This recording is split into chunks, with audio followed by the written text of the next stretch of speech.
Assalomu alaykum. Angren shahri, Angren ahli.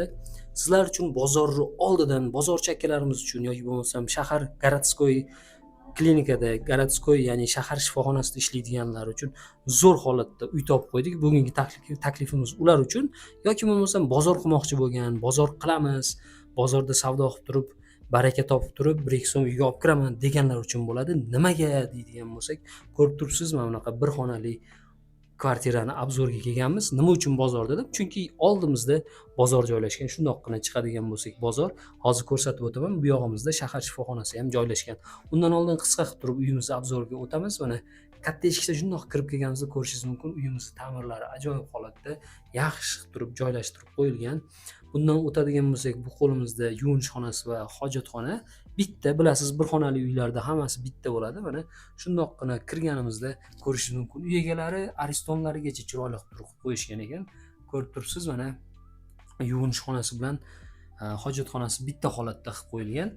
Bundan o'tadigan bo'lsak, oshxona qismimizga kelamiz. Oshxona qismimiz ham chiroyli holatda, mana kenggina qilib turib qo'yilgan, atroflari katta-katta va gaz, suv, svetdan umuman muammolari yo'q, dud bo'ronlar qo'yib qo'yilgan.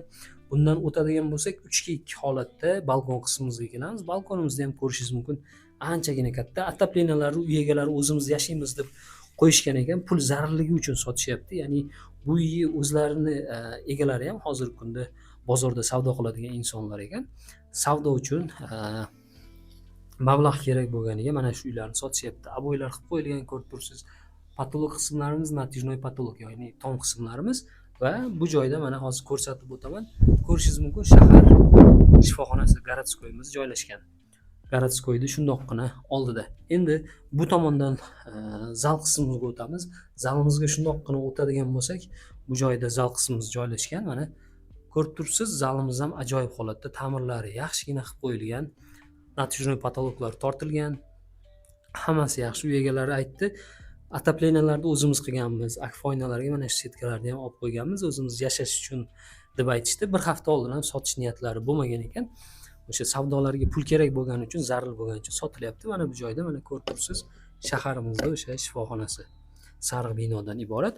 Oldimizda, menimcha, bu joyni angrenliklar bilsa juda ham yaxshi bilib tanib olishdi, chunki bozorimiz shundoqqina oldida bo'ladi.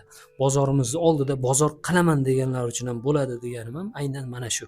Ya'ni bozor oldida, oldingizda bo'lgandan keyin uzoqroq joyda yashovchi savdogarlar olishi mumkin bu joyda, yoki bo'lmasa bozordan kelib turib mana shu joyda uyda yashaymanda bozor qilaman deganlar uchun ham bemalol ertalabdan turib chiqib ketsa ham bo'laveradi. Uzoqroq joyda yashaydigan insonga bilasiz, transport muammosi bo'lishi mumkin. Qish bo'ladi, yoz bo'ladi, boshqa narsa bo'ladi. Mana shu joydan kvartirani olib qo'yadigan bo'lsa, ertalab shundoqqina uyingizdan chiqasizda 2 daqiqa ham yurmasdan bozorga yetib olasiz. Endi hammaga qiziq bo'lgan joyi, ya'ni uyimizni narxiga keldik. Uyimizni narxini uy egalari $21,700 deb baholashyapti. Pastda telefon raqamlarini qoldiramiz. Uy egalarini bemalol telefon qilib turib baraka qilsalaringiz bo'ladi. Sunnatiga 1-2 so'm o'tib beramiz degan joylari bor. Bu videoni bozorni oldidan uy qidirib yurgan tanishlarimizga jo'natib qo'yadigan bo'lsak, ancha xursand bo'lib qolishardi sizdan.